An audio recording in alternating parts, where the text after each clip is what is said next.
Bonsoir, il est 18 h si vous venez de nous rejoindre sur TV Fil pour le 7-8, 1 heure pour faire le point sur l'actualité locale. Il sera question d'économie, d'emploi au cours de la première partie de cette édition du 17 janvier. Bonsoir Alice. Bonsoir. La chronique de l'Écho qui va se pencher sur notamment la réforme du marché du travail. Oui, les négociations sont maintenant terminées entre représentants du patronat et des salariés. Le gouvernement va maintenant devoir présenter son projet de loi à l'Assemblée. Avec nous sur ce plateau, Bertrand Decré, bonsoir. Bonsoir. Vous êtes président du MEDEF dans les Yvelines. À vos côtés, Melchior Palacios, secrétaire général de la CFDT dans les Yvelines. Et puis, toujours en économie, le responsable marketing d'Asmodée, cette société éditrice de jeux de société installée à Guyancourt et qui est en plein développement, viendra sur ce plateau. Prochain développement d'ailleurs, la Chine. On parlera de ce marché, des perspectives pour cette entreprise yvelinoise. L'économie dans quelques minutes. Pour l'instant, voici les titres en images, les autres sujets, quelques-uns des autres sujets que nous allons développer ce soir. La mobilisation des salariés du technocentre Renault à Guyancourt, comme tous les jeudis, un point hebdomadaire d'information a été fait. Le syndicat Sud envisage un appel à la grève après les annonces hier de la direction sur les suppressions de postes. Le plan grand froid niveau 2 déclenché dans le département. Le 115, le numéro du SAMU social, a reçu 276 appels dans la nuit de mercredi à jeudi. Et nous ferons le point sur le dispositif avec la directrice adjointe de la cohésion sociale. Une halte répit pour les malades d'Alzheimer va ouvrir ce samedi à Morpas. La voici en image. Nous avons rencontré les bénévoles lors de leur dernière réunion d'organisation. Une halte répit mise en place par la Croix-Rouge. Et puis, tout autre univers, un spectacle tout en poésie et en imaginaire proposé ce vendredi et ce samedi à la Maison de l'Environnement à Manille-les-Hameaux, la vie amoureuse des moutons en Islande. Vous avez bien entendu, c'est surprenant et c'est à découvrir au cours de cette édition. Le deuxième niveau donc du plan grand froid qui a été déclenché, les mesures prioritaires et surtout que faire si vous voyez dans la rue une personne sans domicile fixe, en difficulté. Les explications, Catherine Zulato et Elodie Moine. Centre d'hébergement des Mortemais à Versailles ce midi. Ce centre fait partie du dispositif pérenne ouvert toute l'année dans le département. 1118 places d'urgence proposées, mais en période hivernale, 349 places se rajoutent et le plan de prévention est renforcé selon la température. Depuis ce jeudi, le département est passé en niveau 2 sur 3 possibles, ce qui implique un renforcement des outils. Il implique une augmentation des places qui sont donc ouvertes. Il implique un renforcement des maraudes pour à la fois la Croix-Rouge, l'Ordre de Malte et les maraudes communales. Il implique une ouverture plus grande des abris de jour. On en voit plusieurs mails successifs dans les journées comme celle-ci pour faire le tour de toutes les structures et on va jusqu'à ouvrir des places assises si jamais vraiment il y avait un manque de places en lit. Ce niveau 2 sera maintenu jusqu'à mardi matin. Le 115, le numéro d'appel d'urgence, est lui très sollicité. Dans la nuit de mercredi à jeudi, le service a reçu 276 appels. Et nouveauté, depuis une semaine, tous les appels sont vérifiés, même ceux qui n'aboutissent pas, et toutes les personnes recontactées. C'est ce que le 115 a fait hier soir jusqu'à 23h30. Hier, c'était pour la première fois depuis la période hivernale, c'était tendu et les appels ont été tardifs. C'est-à-dire en fait à partir de 19h, quand les gens ont commencé à sentir vraiment le froid intense. Le 115 peut dans ce cas faire le choix d'ouvrir des places d'hébergement dans les hôtels. Le département connaît l'arrivée d'un nouveau type de population, des habitants de la petite couronne parisienne et de plus en plus de familles avec enfants.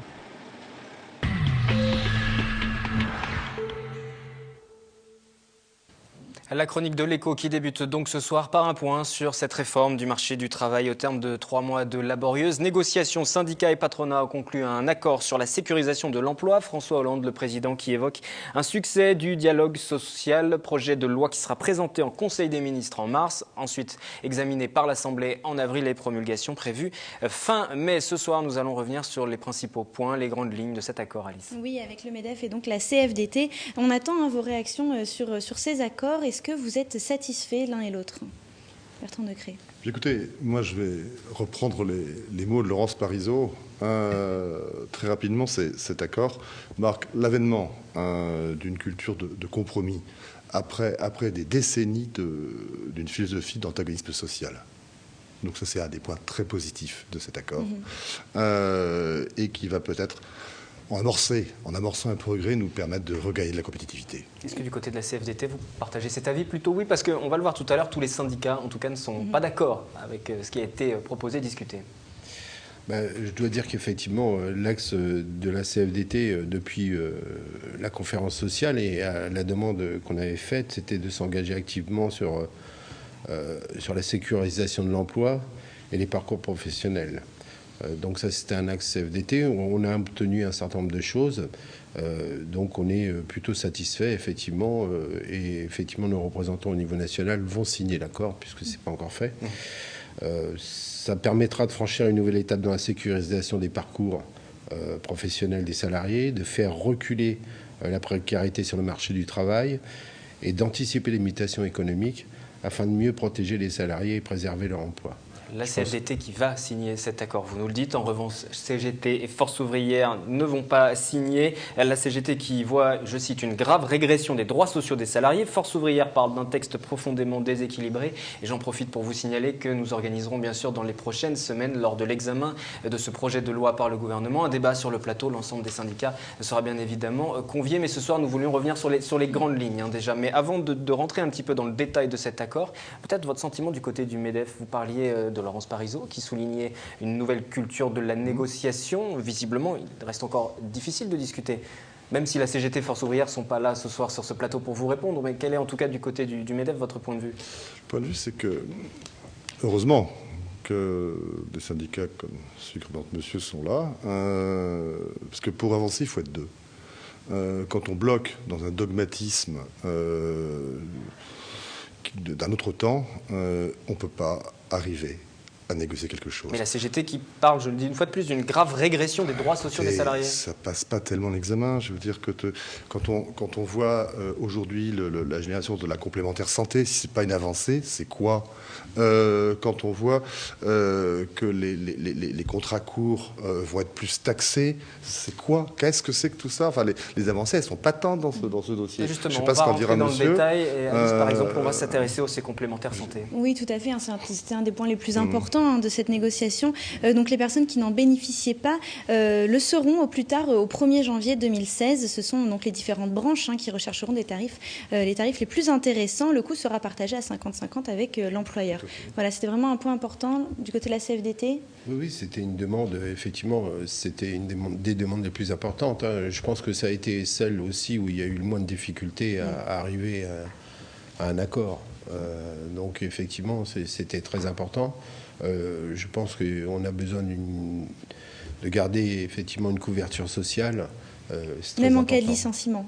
Exactement. Si vous êtes salarié, donc vous pourrez conserver votre couverture santé et prévoyance pendant 1 an et non plus 9 mois, comme c'est le cas aujourd'hui. Un point où les accords ont été plus difficiles pour aboutir, c'est la taxation des CDD. C'était plutôt un point qui posait un problème du côté du MEDEF. Le coût des CDD jusqu'à 6 mois sera augmenté par une majoration des cotisations d'assurance chômage payées par l'entreprise. La cotisation actuelle, c'est 4% pour les CDI. Pour les CDD, ce sera autour de 7% pour notamment les contrats inférieurs à 1 mois, 5,5% pour les contrats entre 1 et 3 mois. Voilà, le taux est dégressif en fonction de la durée donc, du CDD. Cette taxation des CDD, pourquoi ça posait un problème véritablement pour les entreprises? Parce qu'aujourd'hui, s'il y a eu cette taxation, c'est parce que les entreprises font de plus en plus souvent appel à des CDD. Je voudrais qu'on revienne un peu sur les CDD. Les CDD, je dirais qu'il y en a 2 types. Il y a des CDD qui sont subis, et ils ne sont pas dans le cadre de la loi. Quand je dis subis, une de vos employées est enceinte, elle doit avoir un enfant, un congé de maternité obligatoire, on la remplace, on fait un CDD. Les saisonniers, une entreprise qui est côtière, qui voit sa population augmenter de multiplier par 10, il fait des CDD. C'est ce que j'appelle les CDD obligatoires. Ils ne sont pas taxés. Il y a d'autres CDD, il y a des CDD, c'est là que vous voulez en venir, qui ne sont pas obligatoires. Il y a d'autres CDD qui sont faits pour des entreprises qui ont besoin d'ajuster leur flux, qui ont des commandes qui bougent, ont besoin d'avoir une main plus fluctuante. Et puis, clairement, il y a certainement, parce que tout n'est pas rose du côté de l'entreprise, des CDD de confort. Et cela, mais alors nous y faisons autant la chasse. Ah mais non, mais on les dénonce. Le mauvais comportement est toujours dénonçable. Si un employeur aujourd'hui prend des CDD par confort, c'est pas une bonne position. Maintenant, si effectivement il a tout d'un coup une régression de ses commandes et que l'équilibre de son entreprise fait qu'il est obligé d'y recourir, en tant qu'employé, moi j'en ai des patrons, aussi des patrons de PME aujourd'hui, moi je n'aime pas recourir aux CDD. Parce qu'ils sont déjà très taxés, ils sont en plus, qu'est-ce que veut-on, nous, employeurs, nous patrons? C'est avoir des employés formés en CDI, c'est bien plus sécurisant pour l'avenir de l'entreprise. On préfère 100 fois cela. Vous étiez d'accord avec des patrons cette... qui ne préfèrent pas cette option-là, vous l'avez dit. Non, mais il y en a. Mais alors, est-ce qu'il faut à chaque fois, si vous voulez, prendre la minorité qui agit mal et la majorité qui agit bien? C'est aussi, je voudrais peut-être remettre la pendule à l'heure, c'est que le fait de minorités que je condamne, quand ils sont de confort, simplement de confort, mais ils sont souvent de nécessité. Vous étiez globalement d'accord avec Donc ce point? oui, parce que des contrats d'un mois, à partir du moment où on a exclu justement ces CDD, remplacements logiques et normaux, le reste, je suis plutôt d'accord. Oui. Alors là, on parlait d'un point qui bloquait un petit peu le patronat. Le MEDEF, c'était donc cette taxation des CDD. L'autre point, c'est l'accord qu'il y a eu, finalement, malgré au départ le désaccord des syndicats sur le maintien de l'emploi. Oui, c'est le grand retour des accords de compétitivité emploi cher à Nicolas Sarkozy en cas de graves difficultés conjoncturelles rencontrées par une entreprise. Voilà, le texte prévoit la possibilité de conclure des accords majoritaires d'entreprises portant sur le temps de travail et la rémunération. Alors voilà, comment ça s'est passé? Concrètement, ça veut dire qu'on va diminuer le temps de travail, on va diminuer le salaire dans les entreprises où des difficultés sont avérées?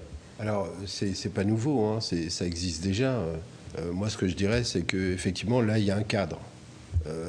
On est passé d'une situation un peu anarchique où chacun pouvait, à un moment donné, négocier, et souvent dans l'entreprise, des semblants d'accord. Là, on le cadre. Il y a certaines dispositions qui vont cadrer ces accords-là, et on limite dans le temps ce genre de situation. Ce qui veut dire qu'on ne va pas faire effectivement d'accord par entreprise et dire on oublie demain. Donc ça va être vraiment, tout est cadré.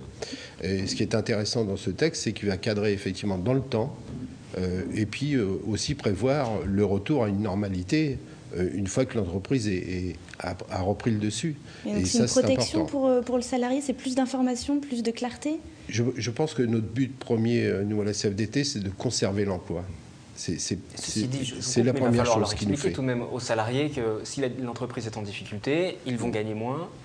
Ils vont avoir une partie de temps de travail réduit. Ça va être effectivement une des parties de celles qu'on a négociées, qu'on a obtenues, c'est-à-dire la représentativité dans l'entreprise.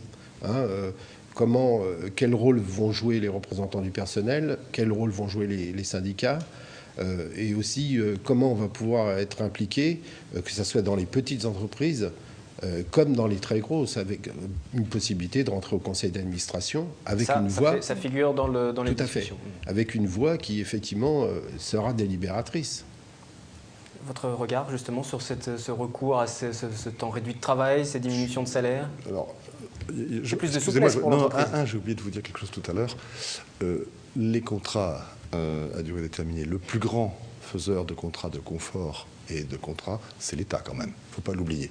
C'est le public. Il ne faut pas oublier que c'est le public qui est le plus grand. Ce soir, on va présenter le MEDEF. Voilà, donc on va s'intéresser à ce qui concerne l'entreprise et le patronat. Je vais quand même le glisser, ça. C'est important de le savoir quand même. Pour en revenir sur cette temps réduit. C'est clair qu'il faut trouver des moyens. Une entreprise, aujourd'hui, qui n'a plus les moyens de payer ses salariés, parce qu'elle n'a plus de commandes, si on ne trouve pas des avers d'ajustement, elle va couler.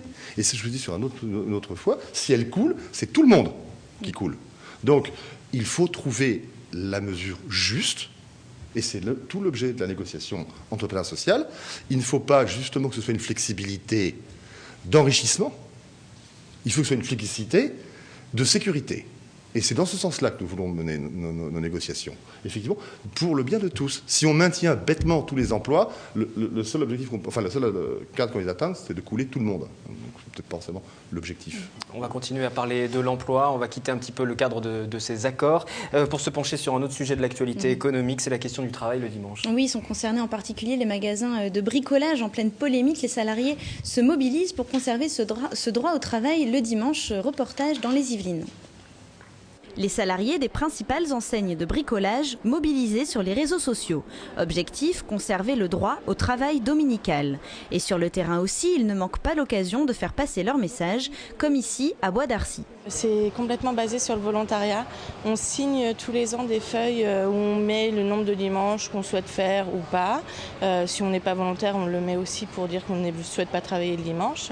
Moi, ça ne me gêne absolument pas de travailler le dimanche, étant donné que je suis en cours toute la semaine semaine du lundi au vendredi. Pour moi, travailler le week-end, ça me permet de pas du tout empiéter sur ma semaine de cours, donc tous les jours.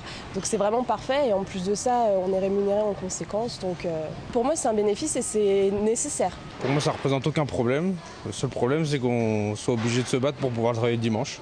Les salariés sont quasi unanimes quant au fait de travailler le dimanche. Les clients aussi sont enthousiastes, même s'ils ne semblent pas favorables à une généralisation de l'ouverture dominicale à l'ensemble des commerces.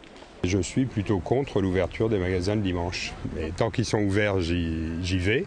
Mais je comprendrais très bien que les gens ne veuillent plus travailler le dimanche. C'est tout à fait normal. Après, c'est un peu plus au cas par cas. Enfin, c'est vrai que le bricolage, on fait souvent ça le week-end. Après, les courses, pour l'alimentaire, par exemple, j'ai moins d'avis là-dessus, parce qu'on fait ça la semaine. Tant que l'employé s'y retrouve, c'est bien. Si l'employé s'y retrouve pas, ça sert à rien. La loi encadre de manière stricte l'ouverture le dimanche. Les magasins doivent être situés dans une zone touristique ou sur un puce, un périmètre d'usage de consommation exceptionnel. Certains bravent les interdits, comme Bricorama, qui a été assigné en justice et interdit d'ouvrir le dimanche. C'est un gros manque à gagner pour moi personnellement. Ça représente 10% de mon chiffre d'affaires à l'année, le dimanche. Et dans la communauté des Yvelines, nous avons des magasins où cela représente à peu près 25% de leur chiffre d'affaires. Les embauches étaient gelées, ça c'était sûr. Et après, il a fallu revoir après la restructuration du magasin afin de combler cette perte. Suite à ce verdict, Bricorama a assigné en justice 2 de ses concurrents, Leroy Merlin et Castorama, qui sont ouverts le dimanche. Alors le travail dominical, donc d'un côté les salariés, on entendait un micro-trottoir, un monsieur qui disait tant que le salarié il trouve son compte, tant mieux. Et puis ce patron de Bricorama qui dit effectivement qu'il y a un manque à gagner énorme depuis qu'il n'a plus le droit d'ouvrir son magasin. Alors vos réactions, CFDT? Nous, on n'est pas opposés effectivement à l'ouverture des magasins le dimanche et je pense qu'effectivement on n'est pas non plus pour encadrer ça de façon stricte. Je pense que ça doit être au cas par cas, comme le disait une personne dans le reportage. Et elle doit tenir compte effectivement du personnel. Je pense qu'il faut que ça soit sur la base du volontariat et puis il faut que ça soit encadré et que tout le monde s'y retrouve. Je pense que quand le patron dit que son plus gros chiffre d'affaires c'est le dimanche, il faut aussi que le salarié s'y retrouve et que la compensation elle soit à la hauteur effectivement de l'investissement du salarié. Du côté du MEDEF. L'ouverture dominicale est une vraie nécessité dans ces commerces. Moi, mon entreprise est ouverte le dimanche matin. Les consommateurs en ont besoin. Quand on peut faire ses courses, c'est pas forcément vrai. Moi, j'ai beaucoup de couples qui travaillent toute la semaine. Ils n'ont que le samedi et le dimanche pour faire leurs courses. Ils ont le samedi au sport, donc c'est le dimanche, c'est les courses. Et je les vois bien venir chez moi. On a une chance, en plus, en région parisienne, et c'est ce que je fais, effectivement, ce qui se passe dans notre reportage, c'est qu'on a beaucoup d'étudiants, beaucoup de jeunes qui font leurs études et qui sont ravis de travailler le dimanche. Donc les salariés qui sont là toute la semaine peuvent se reposer le dimanche et on emploie des jeunes qui sont des étudiants et qui n'ont qu'une envie justement, c'est de travailler 2 heures, 3 heures le dimanche pour pouvoir continuer leurs études. Donc il y a tous les moyens. Quoi dans votre société actuellement? Comment vous en employez combien justement de ce type de tous les dimanches, c'est principalement des caissiers, je dois en avoir une dizaine, une douzaine qui sont là que le dimanche, des contrats très, très courts en temps partiel, mais volontaires, parce que les étudiants, ils travaillent 3 heures le dimanche. Et je suis d'accord aussi avec monsieur, on doit le négocier, que les salariés qui n'ont pas étudiants et qui travaillent le dimanche, c'est un accord négocié avec chacun, c'est sur la base de volontariat. Ça, je confirme parfaitement ça doit être... C'est la vie de l'entreprise. On n'est pas en conflit. Il faut trouver justement les solutions. Mais le travail le dimanche, l'ouverture le dimanche est une nécessité pour beaucoup de commerces. Toujours dans le domaine de l'emploi, on a beaucoup parlé forcément depuis hier des suppressions de postes du côté de Renault. 7500 postes supprimés d'ici 2016. Le groupe est en grande difficulté. Quel regard vous portez sur cette situation, les difficultés rencontrées par Renault, ces annonces de suppression de postes, même si l'entreprise parle plutôt de départ dit naturel, 5500 environ. Je ne maîtrise pas très bien ce dossier-là, mais enfin, quelque part, je dis, c'est toujours triste. On a Peugeot qui a de gros soucis, Renault qui a des soucis. Je vais toujours dire, avouez, mon cœur d'activité sur les PME, les TPE du département. Donc, je n'ai de la vision. Il y aura une conséquence forcément aussi pour les PME. Mais les conséquences, voilà, et ce qui m'inquiète chaque fois, exactement, ce sont les contrats de ceux qui dépendent de ces groupes-là. Et c'est toujours... mais je n'ai pas de leçon à donner aux dirigeants de Renault, quoi. Merci Voilà. Bertrand Decré, président du MEDEF dans le département des Yvelines. On vous libère, je sais que vous devez partir sur Paris, mais après la sauce, on va vous garder encore quelques instants avec nous. Nous allons partir dans les rues de Saint-Quentin en Yvelines avec ce micro-trottoir. Vos réactions sur ces suppressions de postes du côté de Renault, vos réactions? Moi, personnellement, je suis directement touché puisque je travaille pour un sous-traitant automobile. Donc, évidemment, on est inquiet et les emplois s'en vont. Et effectivement, il faudrait faire autrement puisque c'est les emplois qui font marcher l'économie en France, quoi. On devrait laisser la place en priorité aux entreprises françaises, surtout telles que Renault, quoi, surtout l'automobile. Mais bon, avec les malus 2013... ça, c'était sûr que le secteur automobile soit touché. J'imagine que la crise contribue largement. Par contre, la course au profit n'aide pas du tout. Donc j'imagine que le gouvernement va quand même se poser de questions de la façon dont ils peuvent solutionner le problème. J'ai pas de solution par contre, puisque évidemment pour être compétitif, on ne sera jamais compétitif vis-à-vis des Chinois. Donc il faut peut-être revoir la manière dont on gère l'économie en Europe. Melchior Palacios pour la CFDT, une réaction pour vous, donc du côté des syndicats, des salariés? Ça illustre une partie des sujets qui ont été traités effectivement dans cette négociation sur la gestion prévisionnelle.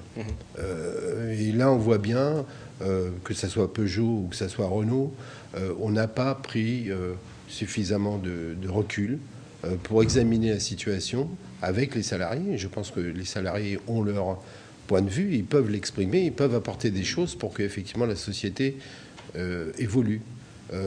On prend effectivement à un moment donné des situations où c'est trop tard.